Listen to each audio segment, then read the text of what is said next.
बस्तर में पर्यटन की अपार संभावनाएं हैं और तमाम पॉलिटिकल पार्टीज यही कहती आई हैं, लेकिन डिविजनल रेलवे मैनेजर सतपति जी ने कहा है कि यहाँ पर्यटन की संभावना नहीं है, इसीलिए विस्टाडोम कोच जो है खाली जा रही है।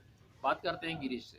गिरीश, क्या हो सकता है इसमें, क्या किस मंशा को लेकर के ये डीआरएम साहब ने ऐसा फरमाया है? डीआरएम ने जो बस्तर में पर्यटन सुविधा को लेकर जो कहा है, क्योंकि उनको सवारी नहीं मिल पा रही है, वो घाटे में अभी विस्टाडोम कोच चल रही है, इसलिए उनको उनको बस्तर के पर्यटक को लेकर सवाल उठाना पड़ रहा है कि बस्तर में पर्यटन की संभावनाएं कम हैं, या जो दावे किए जा रहे हैं सरकार के द्वारा कि हमने बस्तर में पर्यटन सुविधाएं बहुत की हैं, लेकिन पर्यटकों के लिए ही ये ट्रेन चल रही थी और पर्यटक के लिए वो सवारी नहीं मिल पा रहे हैं। इसलिए यह सवाल तो उठने लगा है कि पर्यटन अगर सुविधाएं बढ़ती तो पर्यटक आते।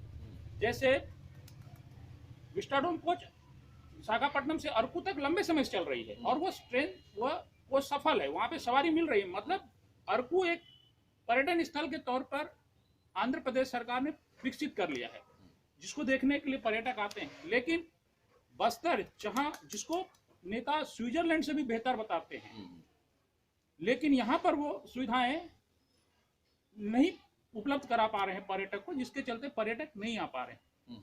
इन चित्रकूट में अगर एक परिवार आदमी जाता है वहां पे, तो सुबह से शाम तक उसके पास समय गुजारने के लिए कुछ और साधन नहीं है। वो सिर्फ चित्रकूट देख लेगा, तो चित्रकूट कितनी देर देखेगा वो?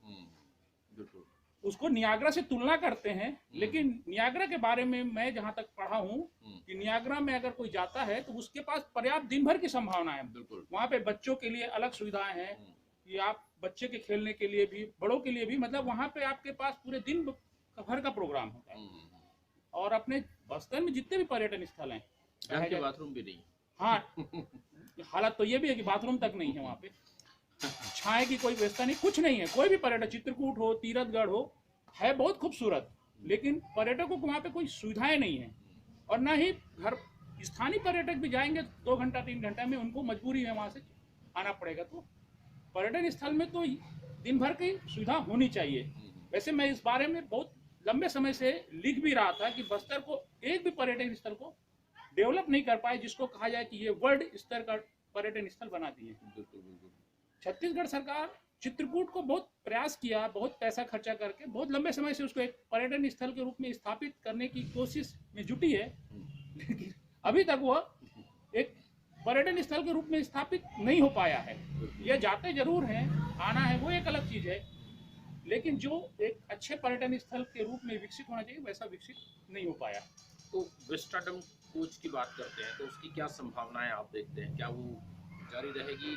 डीआरएम के मुताबिक तो ऐसा नहीं लगता, क्योंकि मामला थोड़ा धूमिल होता जा रहा है।